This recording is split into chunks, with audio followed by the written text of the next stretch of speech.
Le défi en fait se fait en partenariat avec la fédération EPGV et le centre Chrysalide. Le principe c'est d'amener un groupe de personnes en surpoids, en situation de surpoids, à préparer un défi qui sera le jour du Téléthon, pardon, le 6 décembre 2014. Et ce jour-là, le principe c'est que les personnes parcourent la plus grande distance possible en marche nordique.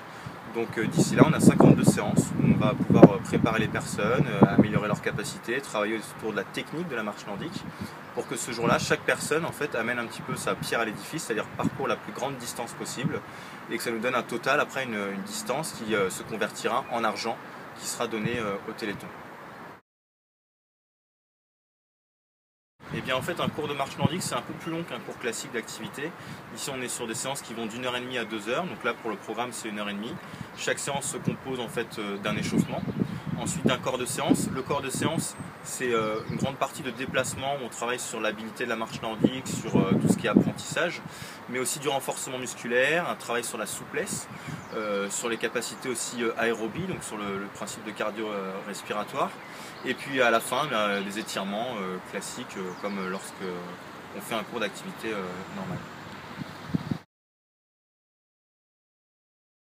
Et bien très souvent en fait après le premier cours, les personnes se rendent compte que la marche nordique est assez loin finalement de l'idée qu'on pouvait s'en faire. Souvent c'est un petit peu cantonné à une image de sport,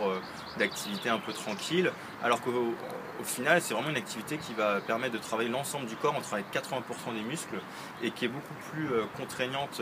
au niveau de la fourniture en énergie par exemple, que la dépense en énergie pardon, que la marche classique. Donc là à la fin du cours elles se sont rendues compte que c'est une activité intéressante qui demande un petit apprentissage d'abord, ça ne permet pas d'être maîtrisé tout de suite, et que ça permet aussi de se déplacer, on est vraiment en extérieur, donc on est dans une ambiance différente, les gens peuvent communiquer plus facilement que dans une salle lors d'un cours entre guillemets de gym classique.